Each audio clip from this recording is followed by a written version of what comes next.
YTN 라디오 이동현 뉴스 정면승부 3부 시작합니다. 이번 순서는 매주 화요일 스튜디오를 법정으로 이동시켜주는 두 분과 함께합니다. 박지훈 변호사, 장윤미 변호사 나왔습니다. 어서 오십시오. 네, 안녕하세요. 안녕하세요. 어제 법무부가 문재인 대통령에게 2021년 권력기관 개혁 업무 계획을 보고했는데요.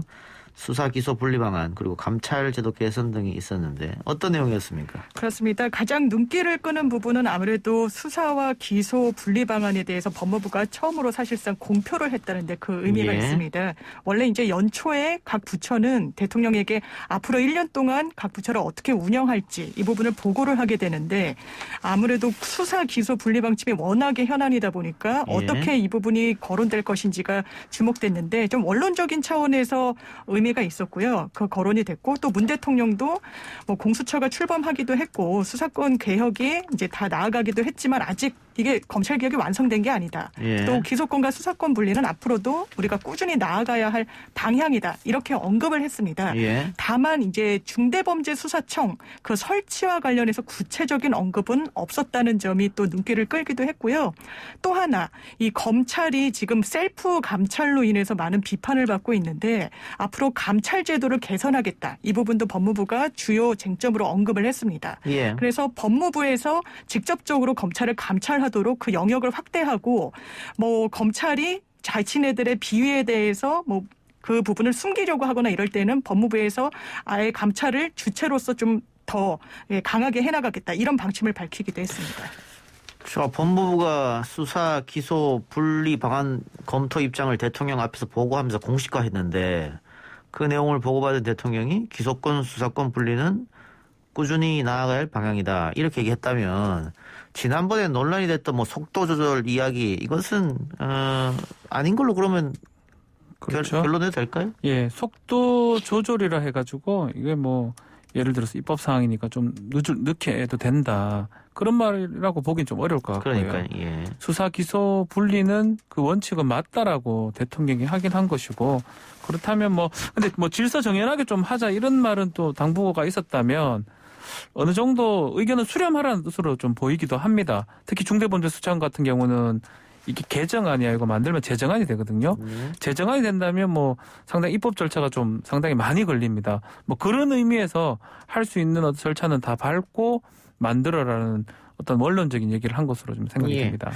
알겠습니다. 이 검찰의 자체 감찰에 대한 사후 통제 강화 이건 왜 나온 거예요? 그렇죠. 검찰이 지금 감찰을 했을 때 지금 많은 문제점들이 좀 보였어요. 특히 법무부 감찰이라든지 아니면 대검에서도 감찰부가 있는데 감찰부가 감찰했던 부분에 대해서 지금 안에서 지금 불협화음들이 꽤 많습니다.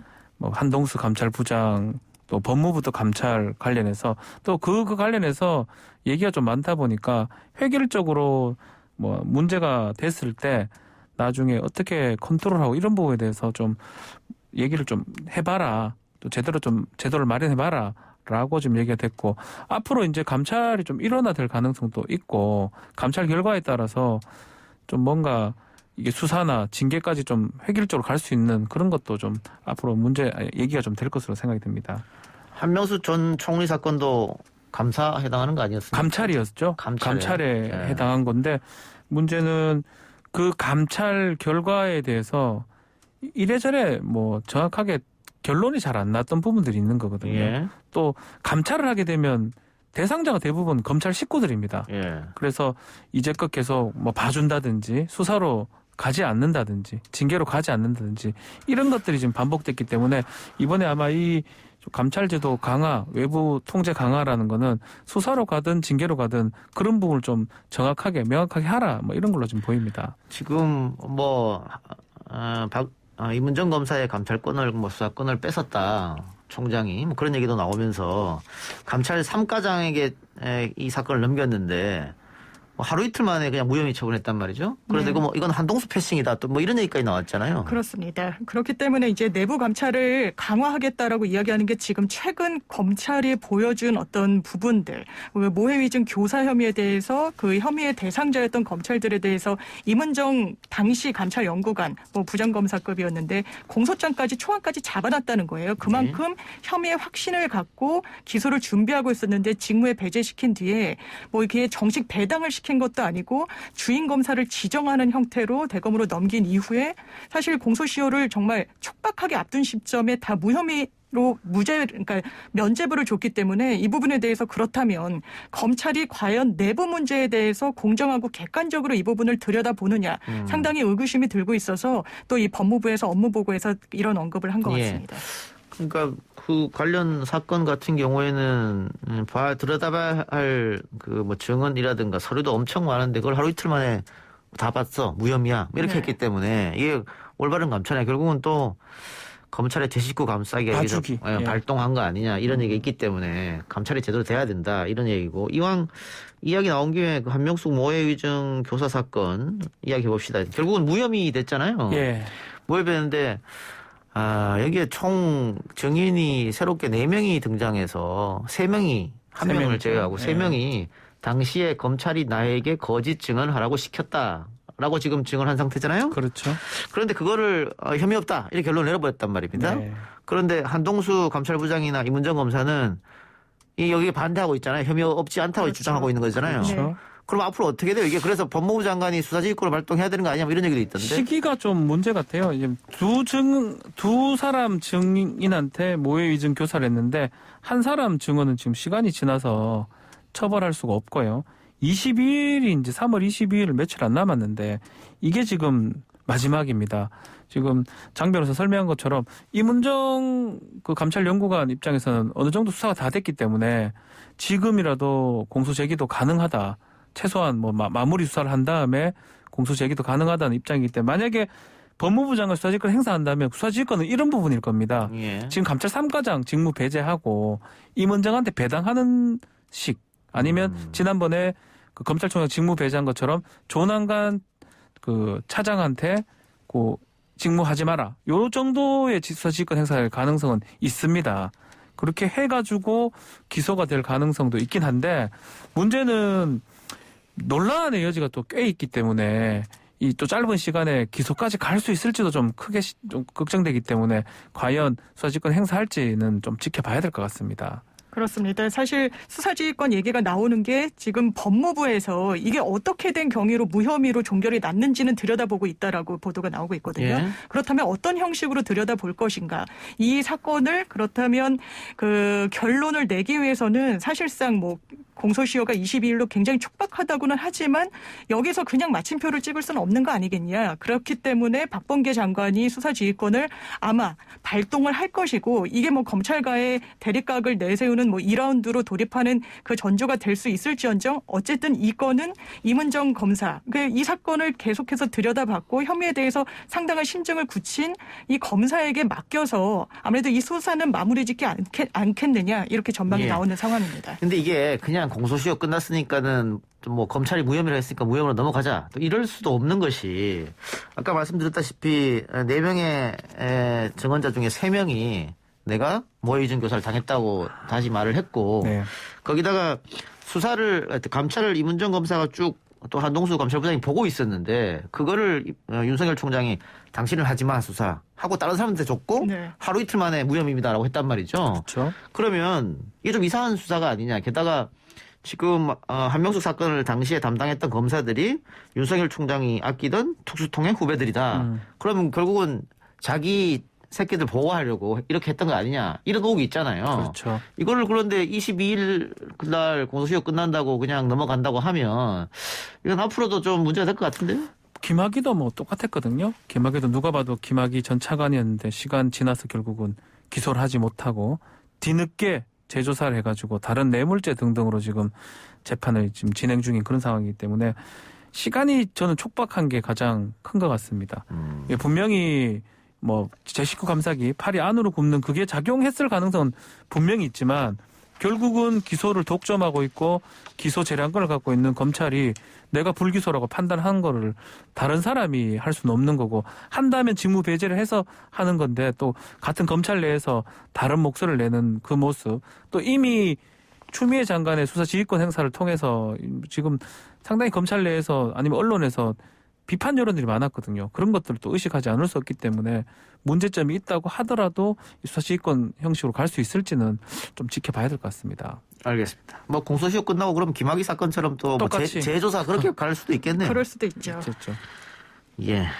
다음 주제로 넘어가죠. 월성 원전 1호기 경제성 평가 조작 의혹 재판이 오늘 시작됐네요? 그렇습니다. 오늘은 이제 공판 준비기일 첫 기일이었는데요. 원래 공판 준비기일에는 이 피고인들이 출석하는 의무는 없는데 지금 기소된 전 산업부 공무원 3명은 전부 출석을 했다라고 합니다. 그리고 첫 기일에는 이제 공소 사실에 대해서 어떤 입장인지를 밝히게 되는데 아마 전부 부인 취지로 이야기를 하면서 그 내용은 이 가장 큰 그 문서를 파기했다는 그 부분과 관련해서 이게 최종 문서가 아니었다. 그러니까 이게 중간 버전을 지운 거고 일괄적으로 이 최종 버전이 남아있는 상태에서 지웠기 때문에 이게 손괴죄가 법리적으로 예. 성립할 수 있냐 이 부분이 상당히 좀 쟁점이 됐다고 하고요. 예. 또 상당히 좀 주목을 끄는 부분은 증인 신청을 과연 어느 단계까지 할 것인지인데 예. 오늘 증인 채택 여부가 이제 결론이 나진 않았는데 제일 관심을 끄는 것이 전 이제 최희봉 전 청와대 비서관이랄지 예. 그리고 구속영장이 기각되긴 했는데 백운규 전 산업부 장관이랄지 예. 이 부분에 대한 증인 채택 여부가 상당히 관심을 모으는 상황입니다. 예. 자, 그러니까 원본이 있는데 삭제를 했는데 그게 왜 죄가 되느냐. 네. 이게 이제 쟁점이 될 것 같다 이 말씀이고.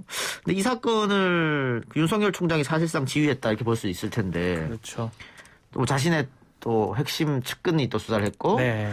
근데 백운규 전 장관이 구속영장이 안 나왔단 말이죠. 그렇죠. 기각이 됐단 말이에요. 네. 게다가 또 이 사건 말고라도 그 김학의 불법 출금 논란 거기서도 또 차규근 본부장도 기각됐고. 네. 그러니까 윤석열 총장이 굉장히 신경 써서 맡았던 사건들이 지금 다 좀 삐걱거리는 건 아니냐. 그렇죠. 이게 연속으로 영장이 기각되고 뭐 이렇게 네. 되니까 다, 앞으로 다 직권남용죄에 예. 해당했던 사건들이에요. 직권남용죄이기도 하고 월성 관련돼서는 이 정책에 대해서 뭐 그 밑에 공무원들이 했던 거는 뭐 범죄가 되는 거는 될 수가 있습니다. 그렇지만 그 위에 판단할 수 있는 사람들의 정책적 평가에 대해서 수사를 할 수 있느냐, 직권남용죄를 할 수 있느냐 논란이 됐었는데 법원에서 일단 영장 기각을 해버렸고요.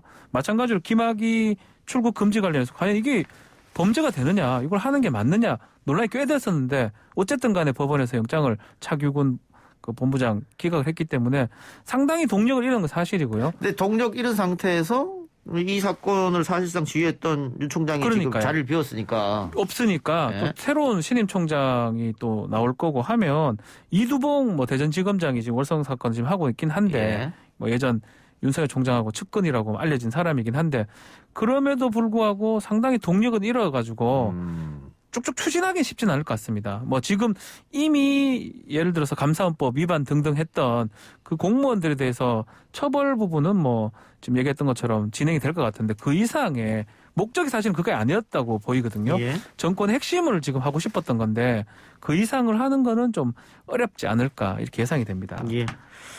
윤석열 전 총장 가족과 측근 비리 수사는 어떻게 돼갑니까? 일단 뭐 한동훈 검사 수사는 어떻게 지금 휴대폰은 아직 네, 지금 포렌식이 안 됩니까? 정지돼 있어요. 예. 포렌식도 안 되고 뭐 포렌식 할 수 있는 기술이 좀 있다는 얘기는 있는데 네. 어쨌든 간에 이제 비밀번호 주면 되잖아요. 그럼 끝이죠. 바로 예. 끝나버리죠. 수사가 그냥 종결되고 그걸 기소라든 불기소라든 결정이 날 수 있는데 예. 한동훈 이제 검사가 그걸 안 주고 있기 때문에 기술이 도입될 때까지 그게 확인될 때까지 이 수사는 지금 정지가 됐고 중지가 된 상황입니다. 그 장모와 아내 사건 어떻게 돼가고 있습니까? 장모 사건도 거의 이제 결론이 나기 전인데 이게 전부 유죄로 인정되면 상당히 좀 중형을 면하기는 좀 어려울 거다. 왜냐하면 그 가액을 속이고 본인 이게 명의까지 좀 그 가짜로 문서를 작성한 그런 부분들이 있고 또 뭐 요양병원을 사실상 사인으로서 운영할 수 없는데 그 의료법 위반의 어떤 혐의도 있고 그래서 이 부분은 뭐 기소로 넘어갔으니까 아마 결론을 기다려봐야 될 것 같고요. 또 그 부인과 관련한 이 수사, 뭐 부인이 어떤 후원을 받는 상황에서 사실상 대기업들이 후원을 할 만한 전시회가 아니었는데도 아마 윤석열 총장을 보고 사실상 뇌물 성격으로 후원을 한 거 아니냐 뭐 이 부분도 들여다봐야 될 부분이 예. 있는데 상당히 지지부진하고 또 이제 도이치모터스 주가 조작에 개입했다는 그 의혹이 있는데 자본시장법 위반 혐의에 대해서도 상당히 수사는 속도를 못 내고 있는 상황으로 알고 있습니다. 그 만일 정윤 변호사 말대로 유죄를 받는다면 큰 범죄인 거잖아요. 네. 근데 공소시효는 어떻게 돼요? 이 사건도? 지금 김건희 씨 사건 관련해서는 공소시효도 거의 다 돼갑니다. 예. 근데 사실 조금 차이는 있어요. 그 시세 조정 시점이 언젠지에 따라서 달라질 수는 있는데 약간의 여유는 있다고 지금 보이는데 뭐 실제로 지났을 수도 있고요. 조사를 좀 빨리 진행을 해야 되는데 이게 총장의 측근이다 보니까 뭐 측근 아니 배우자죠. 뭐 제일 예. 측근이죠. 그러다 보니까 수사가 조금 느려졌다는 거는 사실이고요. 본인의 검사 수장의 그 부인 수사하는 게 쉽지 않잖아요. 예. 그러다 보니까 만약에 혐의점을 포착한다 하더라도 공소시효가 이미 지났을 가능성도 배제할 수는 없습니다. 네, 어쨌든 뭐 이거는 검찰 수사 과정 거의 다 끝났다고 하니까 뭐 끝났습니다. 기소를 할지 어떻게 예. 될지. 네. 장모 사건 같은 경우는 재판하고 있는 경우도 케이스도 그쵸. 있잖아요. 그것도 좀 지켜봐야겠습니다. 어쨌든, 지금 재판은 거의 마무리 단계라고 보이거든요. 그게 만약 유죄가 인정이 된다 그러면 좀 실형의 가능성도 있습니다. 그러면 아직 뭐 윤석열 총장이 나 정치하겠다라고 공식적으로 이야기한 건 아닙니다만 대부분 정치할 거라고 예상하고 있잖아요. 그렇죠. 근데 뭐 가족이 유죄가 나온다고 하면 조금 타격은 받겠네요. 거기에 대해서. 알겠습니다. 네. 쿠팡 택배 노동자가 또 사망을 했습니다. 그렇습니다. 정말 안타까운 일이 또 발생을 한 건데 이 노동자분 같은 경우에는 심야 새벽 배송 담당 직원이었습니다. 네. 뭐 쿠팡 측은 뭐 휴가를 쓰다가 그 중에 사망했기 때문에 본인들의 과실은 없다라는 취지로 이제 해명을 하고 있기도 한데 사실 이분이 첫 휴가였다라고 해요. 그 일주일 휴가가. 그리고 그 일주일 사이에 원래는 가족분들과 뭐 놀러 가기로도 했는데 너무 피곤해서 그렇게 할 수가 없겠다라고 하고 연락이 두절돼서 좀 찾아봤더니 사망한 채로 발견이 되신 건데 지금 이 과로사냐 아니냐 이 부분에 대해서 상당히 좀 입장이 엇갈립니다. 그런데 부검을 했더니 그 결과가 이 해당 그 택배 노동자 같은 경우에는 뇌출혈이 있었고 심장 혈관이 상당히 많이 부어오른 상태였다고 해요. 그래서 이 1차 소견에 따르면 이게 전형적인 과로사 증상이기 때문에 아마 과로로 인해서 사망했을 가능성이 높다. 이렇게 부검 결과가 나왔는데 쿠팡 입장은 상당히 좀 거리가 있습니다. 쿠팡 입장은 어떤 건지? 쿠팡 입장은 뭐 애도를 표하긴 하지만 그 부분입니다. 사실 사망 직전의 어떤 모습, 특히 24일 마지막 출근을 하고 지난달 7일 동안 휴가인데 휴가 중에 이런 일이 일어났기 때문에 이건 근무하고 상관이 없는 거 아니냐라고 얘기했는데 문제는 그것만 보는 게 아니거든요. 이 평균 쿠팡 측에는 뭐 근무 시간이 많지 않다라고 지금 얘기를 하고 있진 하지만 정말 얼만큼 근무를 했는지 그게 일반 근무 시간을 초과했는지 그런 부분까지 좀 봐야 될 것 같습니다. 근데 지금 쿠팡에서 과로로 추정되는 사고사 굉장히 많이 벌어지고 있잖아요. 그렇죠. 근데 쿠팡은 계속해서 과로사 아니다라고 주장하고 있거든요. 그러면 계속해서 우연찮게 이렇게 젊은 분들이 쓰러진단 말입니까? 그렇죠. 그런 해명은 좀 납득하기가 어려운 부분이 있고 이렇게 어떤 코로나 국면에서 큰 수익을 올리고 있는 그런 기업이라면 최소한의 책임의식을 갖고 이 건에 대해서도 좀 더 그 피해 보상이랄지 이런 부분에 전격적으로 나서야 될 것 같은데요. 지금도 굉장히 좀 세밀한 부분 등을 갖고 좀 다투는 모습을 보이고 있습니다. 이를테면 우리가 심야 새벽 배송 업무 이제 택배 노동자라고 하더라도 1시간 무급 휴게 기간이 있었다. 그 시간이 있었기 때문에 충분히 업무 중에도 쉴 수 있었다. 뭐 이런 아주 전형적인 얘기를 하고 있는데 실제로 이 유관 업무를 하는 분들 이야기를 들어보면 이게 형식만 그렇지 쉴 수가 없는 구조였다는 거예요. 특히나 이 돌아가신 분 같은 경우에는 정규직 전환을 앞두고 있는 그 비정규직 신분이었기 때문에 상대평가제에서 어떻게든 좋은 성과를 인정받아야 되기 때문에 사실상 이런 보장된 휴게 시간을 제대로 누리지 못했다는 진술들이 나오고 있습니다. 예. 뭐 우체국 택배 노동자들도 사실은 뭐 이 과로사로 인해서 많은 분들이 안타깝게 생명을 잃어서 대책도 마련하고 했는데 네.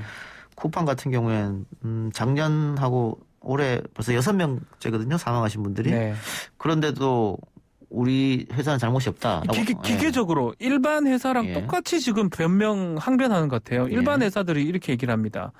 직전에 얼마의 시간을 일을 했느냐 그걸로 이제 판단을 하고 대법원 판례도 그렇거든요. 근데 그렇게 주장해서는 안 되는 게 쿠팡은 지금 장 변호사 설명했다시피 성과에 따라서 비정규직에서 정규직으로 변하고 뭐 이런 것도 있어요. 노동 강도가 그렇죠. 세단 말이죠. 예. 상당히 노동 강도가 세기 때문에 일반 회사의 어떤 판례라든지 그런 것들을 자꾸 얘기할 필요는 없을 것 같고요. 쿠팡 회사라는 독특한 특징 그런 부분들이 조금 고려가 돼야 되는데 그런 거 자꾸 배제하고 항변이나 변명을 하는 거는 바람직하지 않다 이렇게 생각이 됩니다. 예. 그러니까 과로 누적도 있고 또 쿠팡의 특성상 새벽 배송도 있고 그렇죠. 예. 뭐 이런 것들 다 포함해야 되는데 같이 봐야 되는데. 예, 그냥 일하는 시간, 휴게 시간 이런 것만 따져서는 안 된다 이 말씀이고 네. 만일 과로사가 입증되면은 어떻게 당연히 배보상이 이루어져야겠죠. 그렇죠. 근데 입증까지가 상당히 좀 어렵다는 게 안타까운 아니, 점인데. 아까 1차 보검 소견은 예. 과로사 확률이 높다 했잖아요. 그렇죠. 과로사가 높다고 하는데 아마 피고 측, 그러니까 쿠팡 측은 아니다라고 해서 반대 항변을 분명히 할 겁니다. 그래서 예. 이게 법정에서도 상당히 쟁점이 될 거고 기본적으로 재판까지 가게 되면 그러니까 쿠팡이 소송으로 가기 전에 전향적인 모습을 보이지 않으면 모든 걸 원고가 책임을 져야 되거든요. 물론 1차 부검이 소견이 나오기는 했지만 이 부분과 관련해서도 굉장히 하나하나 뜯어보면서 반박을 할 가능성도 배제할 수는 없습니다. 그렇기 때문에 이 소송이란 과정 자체는 유족들에게 상당히 힘든 과정일 수밖에 없고 이 쿠팡이란 업체가 아마 좀 추정하기로는 잘못을 시인하면 그게 나중에 법적으로 인정을 했다. 그리고 이 부분에 대해서 뭐 배상 의지가 있었다라고 예. 기계적으로 인정을 받을까 봐 그런 것 같은데 지금 그런 부분을 따질 것이 아니라 근로자분들이 계속해서 사망하고 있는 이 국면에서 기업이 어떤 책임 있는 자세로 사회에 나서야 될 것인지를 좀 더 고민해야 될 걸로 보입니다. 그러니까 과로사로 사망을 했다. 그걸 입증하려면 유족들이 나서서 입증해야 한다 이 말인데 그렇죠. 유족들이 전문가가 아닌 이상 그걸 입증하기 쉽지 않을 테고 그렇죠. 뭐 할 수 있는 거는 평상시 지병이 없었다 뭐 이 정도 아니겠어요? 그렇죠. 우리가 통상 입증하는 거는 상당히 그 사망 직전에 사고 직전에 엄청난 일을 했다라는 걸 이제 우리 통상 입증을 하는데 오히려 이 쿠팡 같은 경우 그런 경우는 별로 없거든요. 또 특히 이 사건 같은 경우는 휴가 중에 일어났던 일이기 때문에 입증이 어려울 것 같아요. 그 부검만 그 결과만 그 입증한테 유리한 거고 유족한테 나머지 부분 입증하는 게 쉽지는 않을 것 같습니다. 예. 과거 노무현 전 대통령이 청문회 스타였지 않습니까? 네. 당시 청문회에서 기업 오너들에게 그러니까 정치권에 뇌물을 갖다 바친 오너들이죠. 몇십억씩 몇백억씩 갖다 바친 그 오너들에게 내 공장에서 내 돈 벌어준다고 일하다가 사망한 노동자들한테는 10원도 못 주겠다고 하면서 어떻게 대기업 그 정치권 내는 그렇게 뇌물을 갖다 줬느냐 큰 돈을 네. 갖다 주느냐. 이렇게 네. 질책한 적이 있었는데 예. 지금도 어쨌든 기업들은 이렇게 누가 봐도 과로사인 것처럼 보여도 인정하지 않으려고 하는 게 왜냐하면 그래 되면 앞으로 그 반복되면 계속 책임질 여지가 있으니까 뭐 원처에 최초에부터 이렇게 아니라고 지금 얘기하는 게 일반적입니다. 예, 안타깝네요. 예, 과로사 또 산재 뭐 대한민국에서 1년에 꽤 많은 분들이 이렇게 안타까운 목소리 있습니다. 앞으로 뭐 인권 우리가 말로만 인권 하는데 노동 현장에도 당연히 인권이 있어야 되지 이게 않을까. 기본입니다. 사람이 살아야죠. 죽으면 안 되죠. 예, 오늘 두 말씀 여기서 마무리하죠. 오늘 말씀 고맙습니다. 네, 감사합니다. 감사합니다.